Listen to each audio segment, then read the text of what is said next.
The technology in the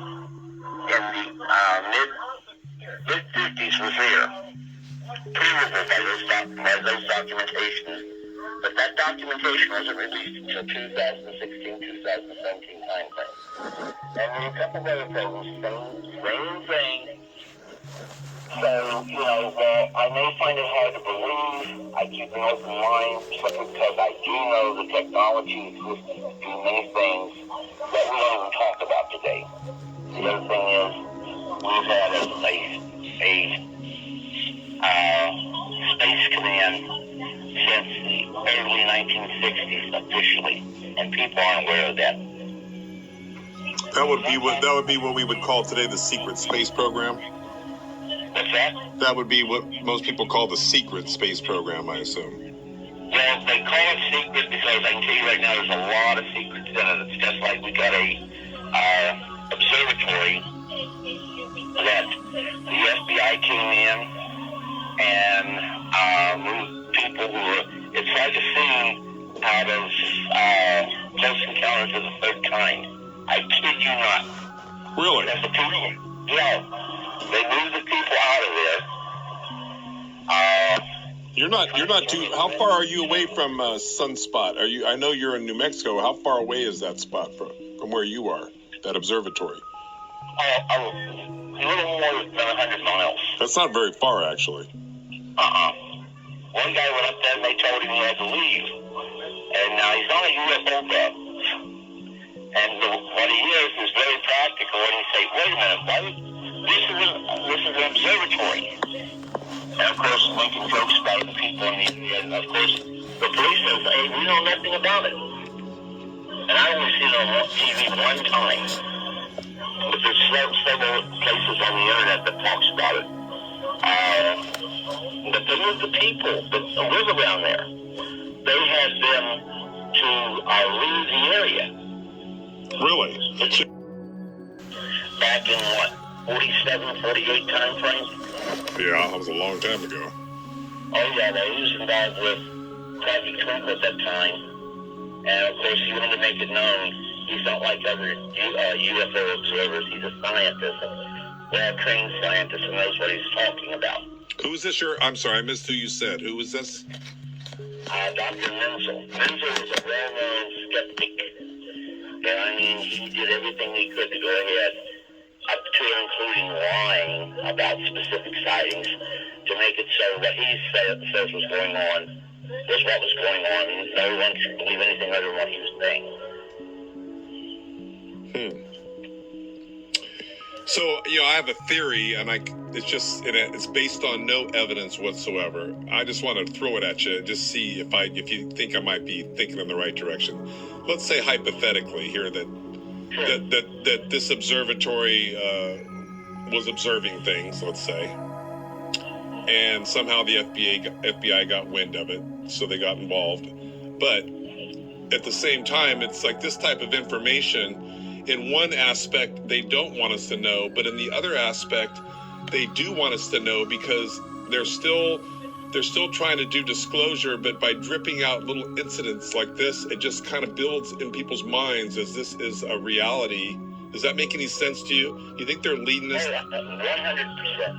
I mean, the whole situation is that by working with the program, and I always have to say on a limited level because no one, even if you're doing interfacing, you're coming face to face with our visitors, you're far from knowing even 1/10 of what's really going on behind closed doors. But the whole situation is, I do know there are people on the inside, very close to it, that believe the time is now for the truth to come out. But at the same time, I could go back to 1952, 53, and I'm telling you right now, 52 and 53, any other time in history, that was the closest that we came to disclosure. I'm the standard of the director of Central Intelligence himself. Went ahead and said that they were going to go ahead and notify the National Security Council he wrote a draft letter to them and attached to it a draft of the National Security Council intelligence directive that he felt that the National Security Council should go ahead and issue. Now, what people don't know, behind the scenes, the National Security Agency was being kept abreast of things that were going on, but very limited. Those people that were closest in connection with reporting directly to the Director of Central Intelligence Agency, they played a very active role in it. But with the Robinson panel coming out and saying what they had to say, they went ahead and said, okay, we have to agree with Robinson panel. They say there's no proof that UFOs are of extraterrestrial origin, and that they represent no direct threat to the security of the United States. Actually, a couple of other intelligence agencies within the Central Intelligence Agency released documentation showing where there was concern, and they were a matter of national security, and that, the Russians could go ahead and use UFO reports within this country for psychological warfare toward us, and use the depth of that to launch a sneak attack on the U.S. and people seeing unusual aircraft under unusual conditions wouldn't report it because they'd be afraid of ridicule. But the Robinson panel themselves made a point of stating people reporting UFOs should be ridiculed to try to stop people from reporting them.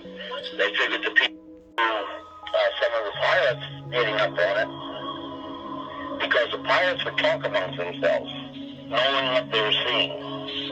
One pilot in a briefing where they were talking to them, and this is in one of the Rubik status reports, said, I speak on behalf of all the fighter pilots, period. But if I was flying wingtip to wingtip with a UFO, I would not report it, for fear of ridicule and it having a major impact on my career as an Air Force officer.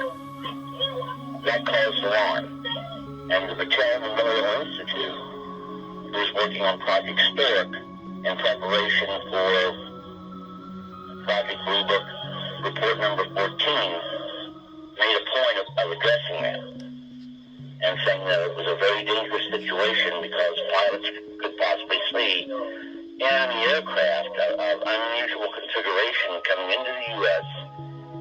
For a sneak attack and simply ignore it because they were afraid of reporting something unusual and it would have an impact on their career. And the other interesting thing is that the Special Report number 14, before it was released through the Air Force as a classified secret document, was part of a much bigger documentation that is yet to be released by the Central Intelligence Agency. And the only way you find out about it was in fact that, is to get a copy of the letter. When I went ahead and got the copy of the report that the CIA had, where they made it known that they didn't go ahead and want to release a copy of it and put it on their website. So I filed a FOIA request. They went ahead and determined that it was released for them, wanted me to understand that the only reason they had it, and they had it a month before it actually went to the Air Force. So, I went in trying to ask for some of the other documents, and they came back saying, well, we can't really tell you what these are. What year was that when you did these FOIA requests? Do you remember what year around that was? Oh, yeah, that was just last year. Oh, so you just got a hold of these documents last year? I didn't realize. I thought you had them for a while. Oh, no, because I'll tell you right now, the stuff that they had been pushing for, they were not available to the public. That clearly painted the picture to the disclosure that was happening in 52-53 time frame. These documents were released as part of a press review of documentation.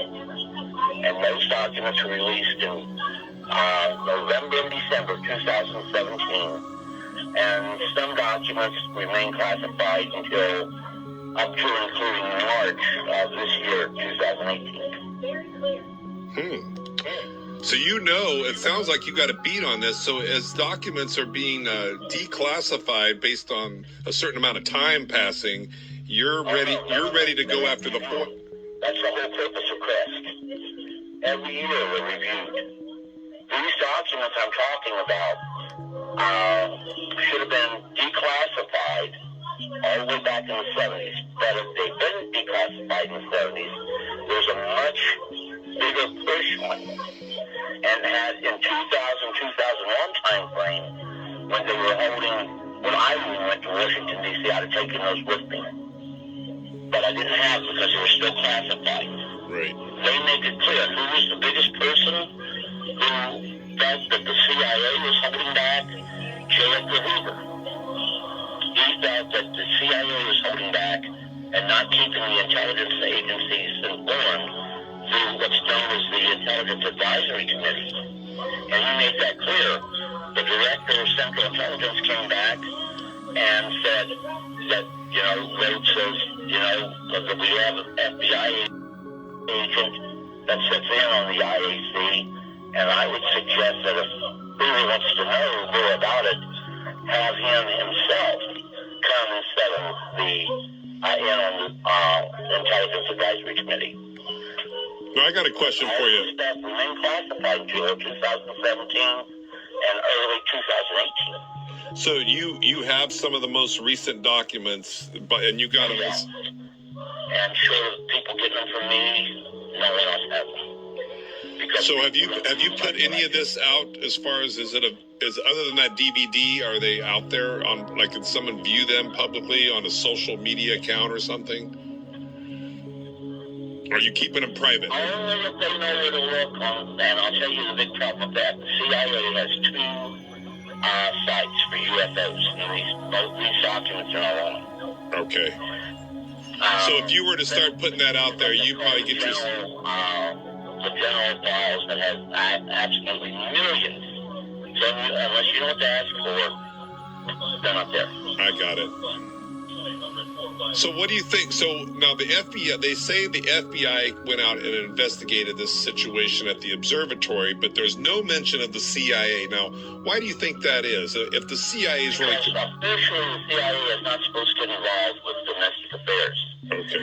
By virtue of UFOs not being domestic affairs, truly if they exist and are interplanetary, they are not domestic. They create a concern for, the world itself.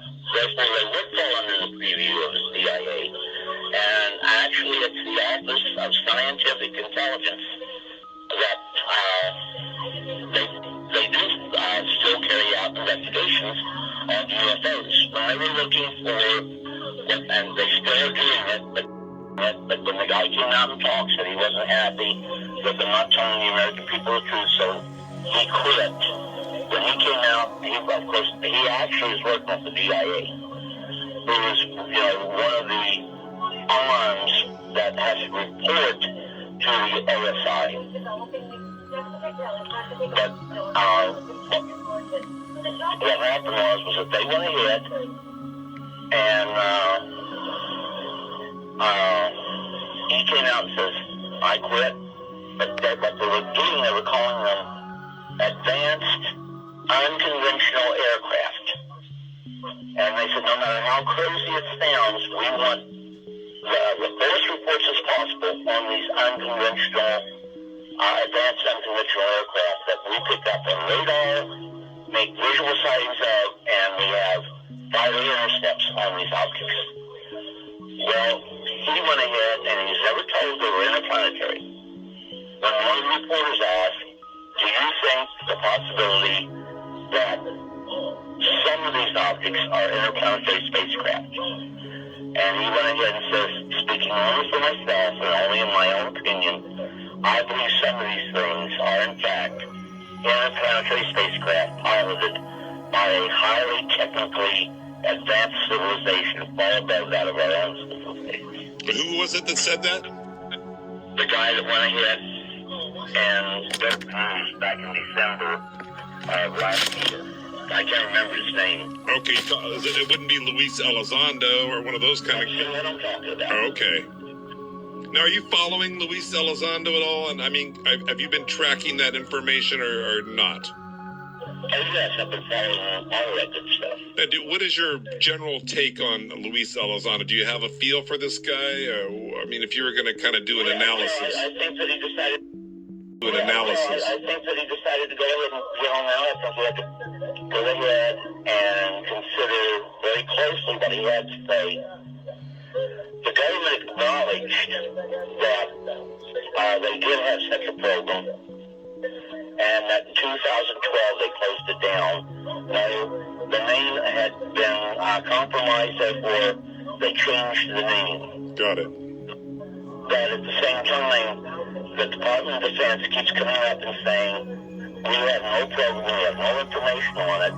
Well, if they have no information on it, how the heck am I getting information from various government agencies, the DIA, the Defense Technical,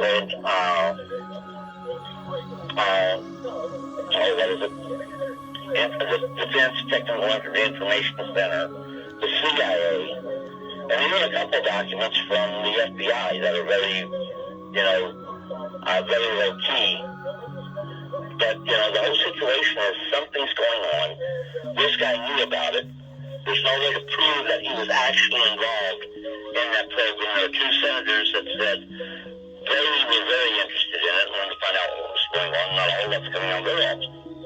But that can be expected because there are members of Congress that know a whole lot more than what they're talking about. Yeah. So, where do you see... There still has to be certain members briefed on the project where they will classify or where they will go ahead and justify the funding and address it to other members of Congress on a really low key that the need exists without further detail into it for these fundings to be approved. For example, that's most opening can be shown, I can show it right here in a matter of 10 minutes, is the funding for the NRO before anyone even knew of its existence. And it wouldn't be until it started in the late 50s. Says, I accept full responsibility. Yet that Marine Commandant paid the price. What does a politician mean when he states, I accept full responsibility? Someday, as we speak right now, there are a select group of politicians within Congress, within the White House, who know the truth about UFOs, knowing what I love, knowing that there are visitors.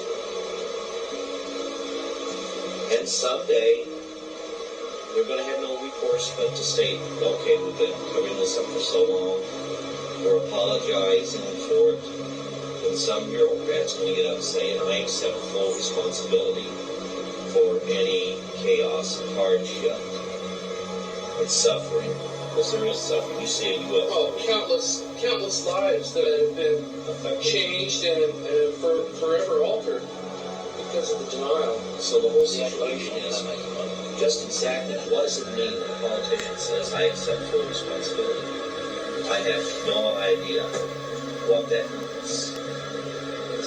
But the situation is, we've done this. So we are, as a society, a highly advanced in our way of thinking society, a highly technologically advanced society, yet we are still in our infancy. Where will we be technologically 100 years from now? And I can assure you, our visitors, I can tell you factually that there are those civilizations that are more than 2 billion years advanced technologically. Technology, we refer to technology evolving, but we seem to get the technology in spurts as we become more mature. Now, all this rhetoric I'm trying to go over is trying to build up to one thing.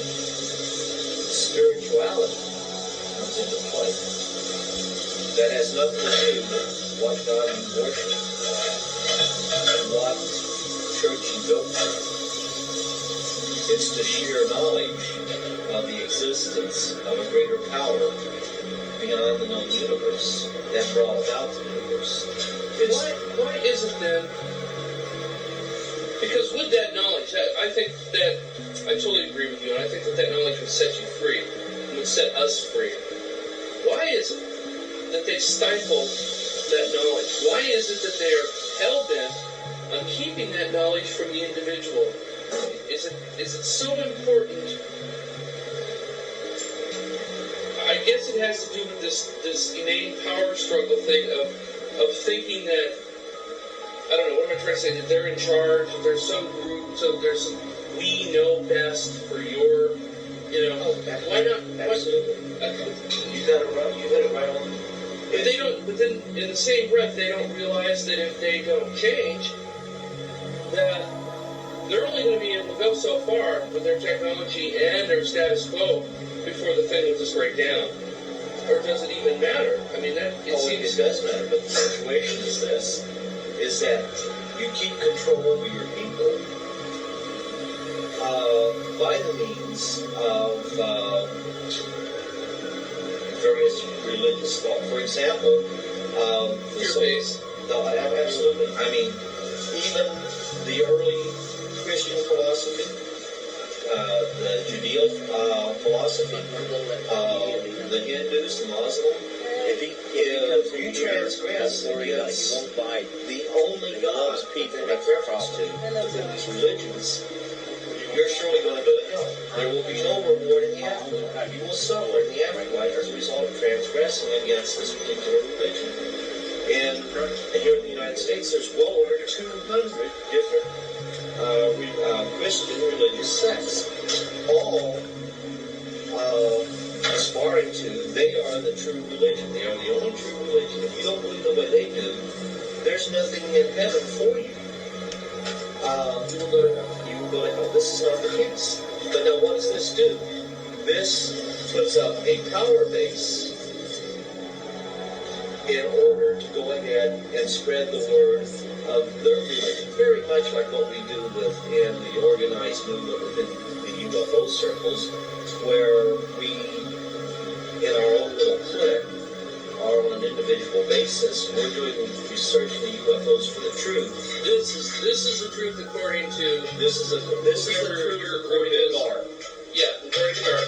But if you disagree with me, then you don't know. You're wrong. You don't know. Instead of saying, look, let's walk along this road together.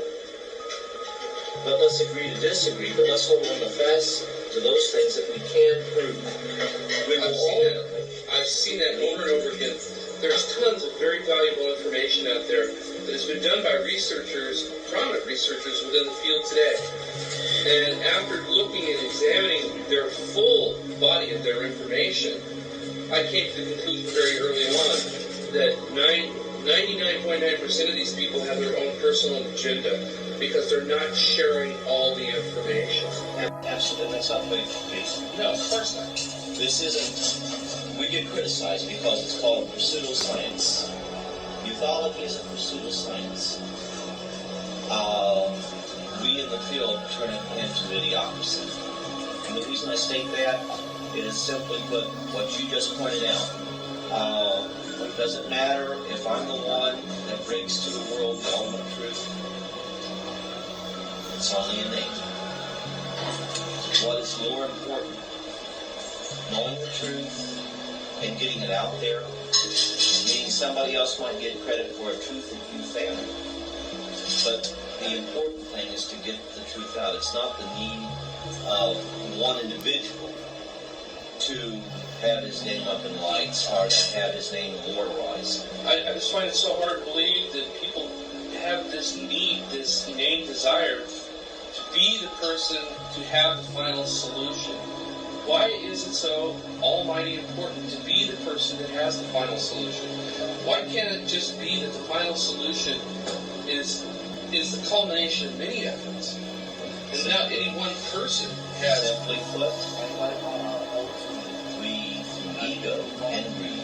aspire to be leaders. We see the greatest among us in the world are the leaders. This is what we go and read going to come. But I say this, the greatest among men are not necessarily the leaders, but those who serve, who are servants of men. Yeah. They are the ones that accomplish what the leaders get the credit for. The leaders didn't do the dying in the Second World War. Not meaning to take anything away from them. I mean, that is not my intention. There were many great leaders. But the servants were the guys that were out there doing the fighting and the dying. We tend not to remember their name. Name me one person that died there at Pearl Harbor. Very hard to do unless you have relevant time. Case line. Name me one person who died or suffered, got wounded here, or who went through it. And yes, there were leaders, there were officers, but they were not the leaders that are in the hierarchy. Every child has a dream of becoming the President of the United States, Chief of Police, Fire Chief, to be in total charge. You have captains, and you have colonels, you have majors, and you have lieutenants, you have sergeants. But this isn't the leadership of the flight. I'm referring to the hierarchy. And the one thing that we overlook, these people that I just named, although they're leaders, they were still servants. They provided their lives, their bodies, everything they had in defense of this country of ours. And although in all wars there are terrible, very inhumane things that happen, they provided this service to humanity in the name of humanity. It was through politics that things kind of get clouded and inhumane things take place in the world. The politicians had to fight that war, and the leaders had to fight the wars. There wouldn't be very many wars. That's for sure. But well, you know, that brings in another issue. This illusion of a patriarchal society, which men, quote, are in charge, where the natural reality of the life and the existence we have says that that's totally backwards. And we can look at that and argue very successfully that if women were in charge, which they are in many places, the things would have been done very, very differently throughout history. absolutely. Even with the same ideologies, there would have been a large difference in the way things have come around. Men within our society and most cultures on planet Earth are not permitted to be emotional. And that means I've learned a lot about that. And I say it's okay because it's purely human. I still feel uneasy about it when I talk about certain things. For lack of a better term, you have flashbacks. You see me talking, but in my mind's eye, I'm living. Sure. I'm trying to steer clear of that right now. But, the whole situation is from childhood. What I wanted to be was a person who helped people, who made life a little better, who made things just a little easier. People say miracles don't happen. I've never seen a miracle. To that, I can only state this. There's a whole series of coincidences when a man is hungry and somebody out of clear blue comes by, feels sorry for that man, and provides him with food. That, within itself, is a miracle. A small miracle, but we take it for granted. But a whole series of coincidences happen. refer to the evolution of the universe. Yet the very forces required for the explosion to take place didn't exist till several hundredths of a second after the Big Bang occurred. What caused the Big Bang? 1/100th of a second before the Big Bang occurred, what was the universe like? You can't answer that. We have to go back to one. Can't Big Bang try to happen. But the only way we can explain it, the only way that I can explain it is by divine intervention that knew that from the time that chaos started, little things, little coincidences, leading into hundreds of thousands had to take place. It was as though when the universe was created, when the Big Bang took place, these little things came into being as though there was some type of intelligence with the knowledge that eventually creatures such as ourselves somewhere in the universe. And I cannot believe that a beneficent God, if I'm using the correct word, that created the whole universe, just for this one little small grain of sand on a galactic seashore, for man to thrive here and look into a marvelous universe that has no other life in it. I know from life experience that we are not alone. Because he had his own cosmic reality, his own opinion. And I'll tell you one thing that we consistently overlook. It's this.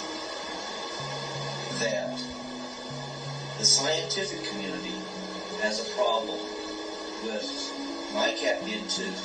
It was okay to see UFOs in the early years, but if you reported seeing entities get out of these craft, that was too much to take.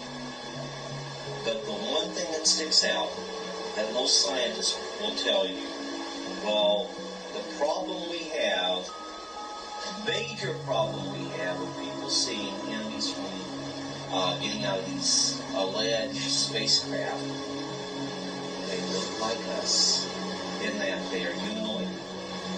They have 2 legs, bipedal.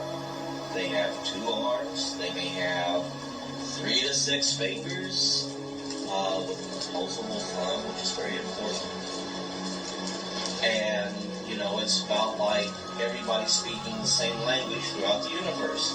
That won't happen. Give you DNA. DNA supposedly started here on Earth for us Earthlings, and with us, we evolved from an amoeba that didn't like us, according to the way things come about. We still have not just one missing link, but several missing links that gets us to that point where we're identifiable as who we are. That's correct. So here you have that situation. Now you have a situation where we have various languages due to geographical separation. Different cultures develop their own language. So you have several hundred different languages here on planet Earth. Even with those languages, you have several different dialects within each language. If you have other life visiting us here, how would the DNA of that life structure, assuming we only have one yardstick to go by, and that is the hydrocarbon compounds, but they may not be hydrocarbon compounds, but how did they take on the same genetic coding to become bipedal, that have the opposing thumb? Why do they look so much like us? Once again, I give you, it's not life in the universe as it is here on Earth. It was not an accident. It wasn't an accident brought about by somebody boiling soup too long, but it was by divine intervention. I truly believe this. If we could get... I believe in what they say about life being a reflection of God. Yes.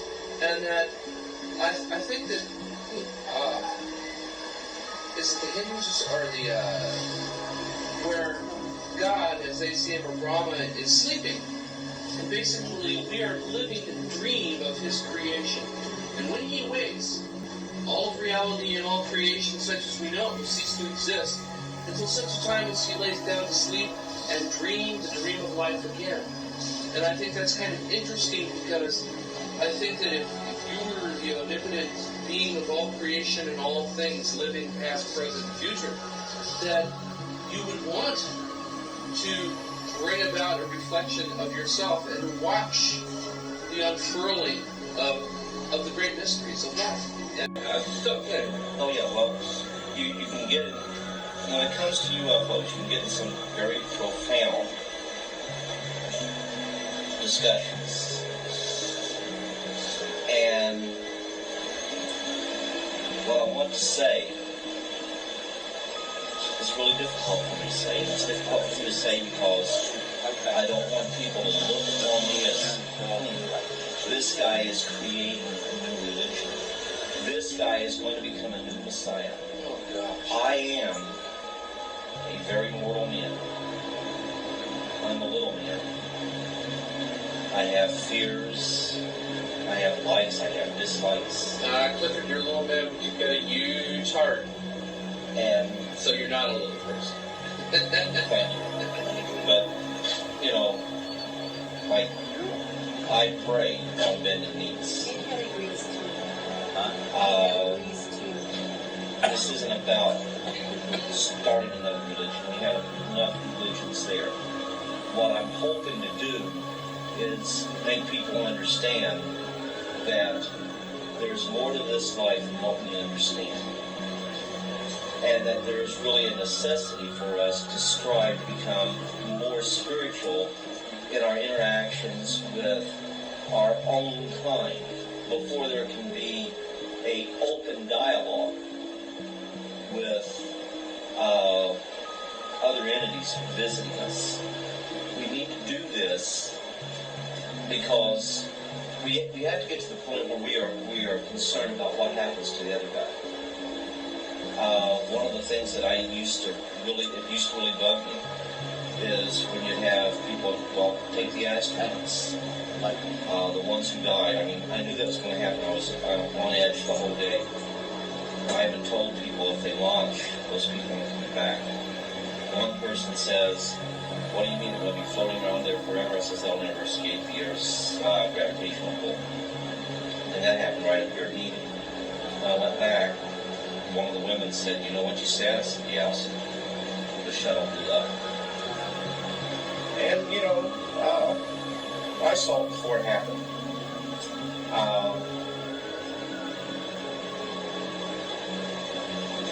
And you have no control of that. Just, they say you control it. If you go swimming, you'll be able to control these things. They'll be able to teach you.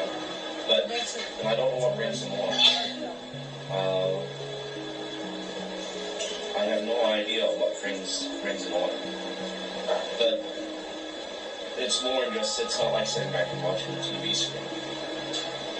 You feel the pain and the anguish, you know what the family's about to start to go through. You can feel their pain and anguish. I mean, I don't know how to put that into words. I don't know how to state that you don't look at the pain and suffering of other people once you get exposed to this. It's not, you don't see it as just another news story. You don't see it as something reflective. I want to be glad it's not you. I mean, you really, truly feel what some of these people are feeling. I don't know how you put that into words. I don't know how to do that. And I don't know how to control some of the things you see.